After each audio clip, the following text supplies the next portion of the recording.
As you probably know, for the last 1.5 weeks, I've been using a 60 kilowatt hour Tesla Model S. It was a loaner when I had a battery problem with the Millennium Falcon. And this review, this is a video, a review about that car.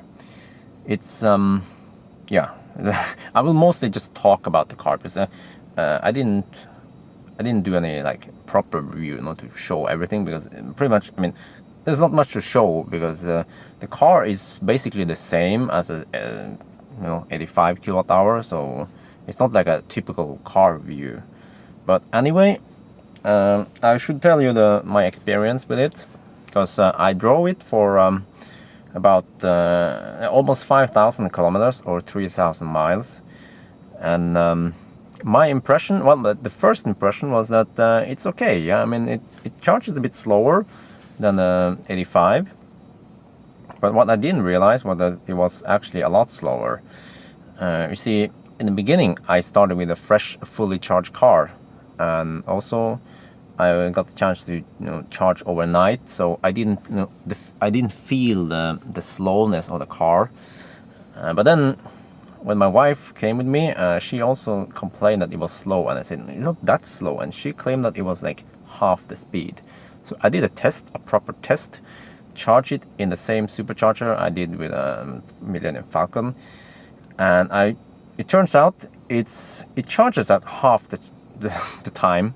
So on the 85 kilowatt hour battery, it takes 10 minutes to charge 100 kilometers, and the 60 requires 20 minutes. And to charge 200 kilometers with the 85, you need 20 minutes. No, wait, 25 minutes. 25 minutes to charge 200 kilometers, and 50 minutes to charge 200 on the 60. So it's basically 1 to 2 ratio there, and it's I guess in a typical trip, like when I do the Bergen Oslo or Oslo Trondheim, about 500 kilometers of drive, usually I would charge for 45 minutes to 1 hour, and now I have to charge for almost 2 hours. So that means 1 extra hour of charging time. It is, it's slow. So the charging time in a 60 kilowatt hour battery is, you have to know about it if you want to consider a 60 kilowatt hour. I guess, yeah. Okay, let's talk about pricing first. The 60 kilowatt hour battery is about,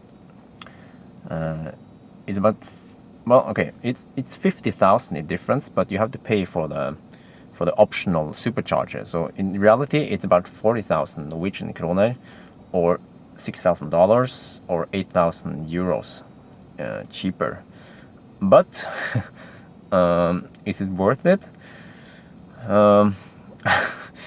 Because it depends, I guess. If you let's say you only drive long distance, like 500 kilometers once a month, or maybe even rarer than that, then I guess let's say if you only need the range of a Nissan Leaf or a Kia Soul or whatever, and you only need more space, and a couple of times a year you do a long trip, then it's okay, you can wait that time. But if you based on that, superchargers, they only, at least in Norway, there's 150 to 200 kilometers between them, and most people, especially if they don't have Tesla, they would think 200 kilometers, 150, that's fine, because the car will do 300 kilometers typical, or even 400, but we don't talk about the rated range, not in Norway, not in Germany. Yeah. So anyway, so that means most people, they would believe that 150 200 kilometers is fine. Well, it is fine. You can get between the superchargers, but it takes longer to charge between them. So Yeah. And what else? Yeah, there's another issue. Like I said, I did drive a lot. I drove to Bergen, back to Oslo, to Trondheim and stuff. And the other problem with the 60 kilowatt hour is that you have less buffer. So we came, my wife and I came to Bergen in the evening. We had, I don't know how much it was, let's say 100 kilometers left of range. And we were able to charge at the 22 kilowatt charger, type 2. But the buffer is only 300 kilometers. And the next day we had to drive a lot. We had to deliver something and pick up something. And during that night, we could have charged to, full on the 85, but we could only charge to 300. So we started the day with 300 versus 400. That meant, less time, less buffer, and we had to refill during the day, and that was another hour waiting. So I don't know. That was about regarding charging time. Regarding the power on the 60 kilowatt hour, the car is lighter. The battery pack is lighter. I kind of felt it. It was lighter. I don't remember how many kilos. Maybe it was like 60, 70 kilos lighter. And I felt that it consumed slightly less energy. But that part is partly because of it has studless tires. And those tires, I heard that they are really energy efficient compared to my studded tires, the Hakkapeliitta 7, and that one had Hakkapeliitta R2. So but even though, if you still use the same tires, it will probably use less energy. So that's a good thing. And regarding the power, so less power, less weight is always good for acceleration. And even though it has like over 100 horsepower less than the performance or the 85, when I did drive it, a normal day-to-day and on a trip, I didn't feel that much difference. I could still overtake trucks and whatever, several cars in a row. So it was still fast. I did notice that there were less power, but still, even in my P85, I don't use the power all the time because that would eat up rear tires. So regarding power, I guess for day-to-day driving, even for autobahn driving or whatever, highway driving, it's still fine. Yeah, it's still fine. I said it, but then again, the problem with the driving on Germany and pretty much everywhere where there is like 120, 130 kilometer per hour speed limit, or about 70, 80 miles per hour speed limit, is that you will consume a lot more energy. So the conclusion, I guess, is that if you have the money, go for 85. 85 is a lot better. And the warranty is better. It's unlimited kilometers versus 200 kilometers. Not only does it charge faster, it has more power, have more range, but also you will use less of the extreme values. Meaning,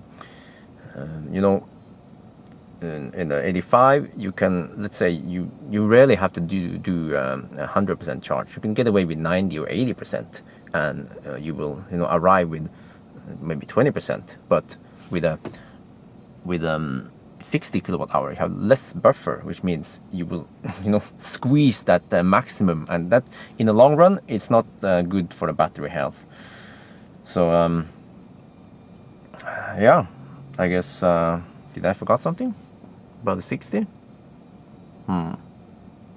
No, but I think that's it. So in the beginning, you probably, if you watch the video number 13, you will see that I was I was like surprised that it was okay, but after driving for many thousand kilometers, I realized it's not that fast. Oh yeah, it's worth mentioning something. I look at K-Man Auto's videos. He has a video when he supercharged. This was uploaded in December 2013, about 1 year ago. at that time it was firmware 5.8, and he mentioned that in the new firmware, the 5.8, I don't know what was before, 5.7 or something. He said that in the 5.8 they increased the maximum power from, you know, and oh yeah, by the way, he has a 60 kilowatt hour. He lives in America. So they increased the power, and I saw that he was getting 104 kilowatt, whereas I was getting by 90 to 80 kilowatt. So my theory is that they probably increased it in December last year, about a year ago, and then maybe they found out that, whoa, this is maybe it's not too healthy for the battery, so they reduced it again in a later update. I was using the 6.0, so I did some calculations, and at 104 kilowatt on a 60 kilowatt battery, it's a charge, what do you call it? It's charge current or something. But they measure it in C. It's a capital C. So that one was charging at about 1.7 C, which is pretty high, because the 84 versus 1.7. So maybe the Tesla found out that it's a bit too high for the poor little battery, so they reduced the power. So I don't know. Some people say that their 60 kilowatt hour battery car charges faster. So I don't know, based on my observations, and I also talked to a couple of guys. At least 2 other cars claim that they have the same charging speed, about half the speed as 85. So and that's probably based on the newer firmwares. So I mean, I could be wrong. There could be something weird with my car and the other cars, so I don't know. But based on what I've seen, it's about half the speed. Yeah. Well, okay, that was it about the 60 kilowatt hour car. So yeah.